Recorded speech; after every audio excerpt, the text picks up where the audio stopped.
qu'est-ce que je vais bien pouvoir streamer comme jeu très prochainement? Ça, c'est une bonne question. Et... Ah, tiens, vous êtes arrivé?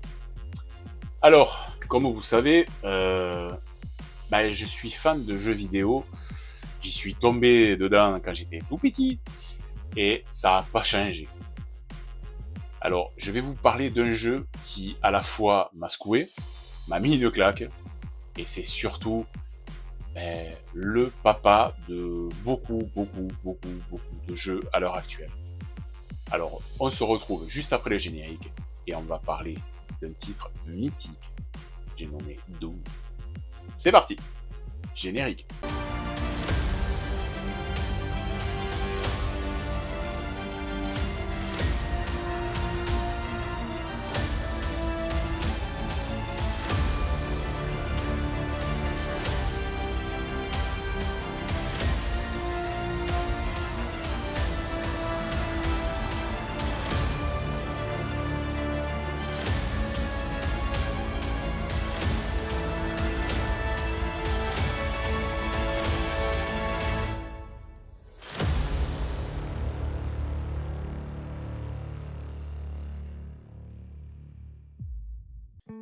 Nous voilà projetés durant l'année 1994. Je passe quelques jours de vacances chez mon pote GT, qui, je vous rappelle, possède son PC à lui, et bien sûr, un bon paquet de jeux qui va avec. Alors à peine arrivé chez lui, on fonce dans sa chambre et il m'explique que son frère lui a prêté très récemment un nouveau titre, mais qu'il n'a pas eu le temps de y jouer. Alors c'est un titre qui circule depuis quelques temps en ce qu'on appelait un shareware, donc c'était des versions d'essai. Et maintenant, lui, il a réussi à l'avoir en version totale. Et ce qui est complètement ouf, c'est que ça va nous retourner pendant toutes les vacances. Il m'explique que ça s'appelle Doom et ce sera notre premier véritable FPS. Car oui, à l'époque, je jouais à son prédécesseur, tout comme GT. C'était Wolfenstein 3D. Ça n'avait pas cette saveur-là, la saveur de Doom. Vous allez comprendre pourquoi.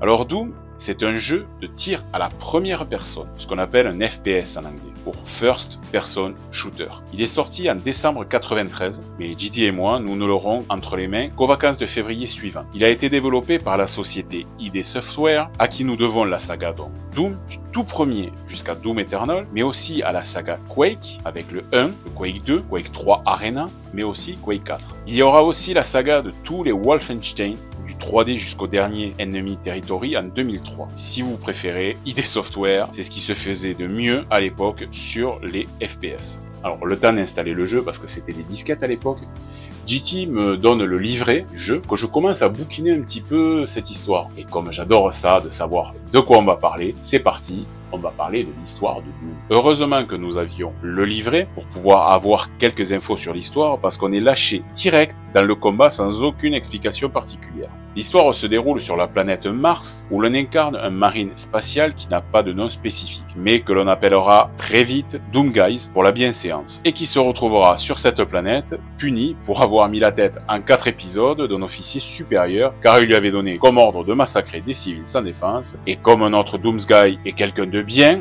il a un peu pété la tête à ce supérieur. Donc, comme punition, on se retrouve contraint et forcé de bosser dans un complexe militaire qui traite des déchets radioactifs et qui mène aussi des expériences sur la téléportation entre Mars et ses deux lunes, Phobos et Deimos. Alors, bien sûr, les expériences vont mal tourner, vous vous en doutez, parce que sinon, il n'y aurait aucune raison de faire le jeu. Un portail s'ouvre entre l'enfer et les deux lunes, en fait. Et c'est qui qu'on envoie pour nettoyer les conneries des scientifiques? C'est Bibi, le Doomsguy. Parce que Chuck Norris n'était pas dispo à ce moment-là, donc voilà. Le jeu débute. Nous voilà dans le complexe militaire de Phobos, une des deux lunes de Mars. Ça a été un peu modifié par les radiations, et aussi par les créatures des enfers qui nous attendent de pied ferme. On ramasse des armes, on ramasse des munitions, du shield, et bien sûr, de quoi régénérer nos vies au cours de notre périple, qui n'est vraiment pas de tout repos. Avec GT, on est surpris par la violence du titre. On tire sur tout ce qui bouge. Il y a le sang qui gicle, les cadavres qui s'amoncellent. Les couloirs, c'est du n'importe quoi. C'est un vrai labyrinthe. On tente de rester en vie le plus longtemps possible, mais honnêtement, c'est loin d'être facile. On se passe les commandes à chaque fois qu'il y en a un qui meurt, donc ça tourne régulièrement quand même, il faut ce qui est. Et c'est avec persévérance que l'on arrive enfin à la fin du premier chapitre où se trouve un portail dimensionnel qui nous amène tout droit et directement vers Deimos, la seconde lune de Mars. Alors Deimos, ben oui, elle est touchée aussi par le portail des enfers qui s'est abattu sur elle. Et nous, on se retrouve une fois de plus avec une véritable armée à devoir faire passer de vie à trépas, avec un arsenal qui s'étoffe quand même un peu plus. On dispose non plus d'un simple pistolet de départ, mais d'un fusil de chasse, d'un minigun semi-automatique, d'un lance-roquette, d'une tronçonneuse.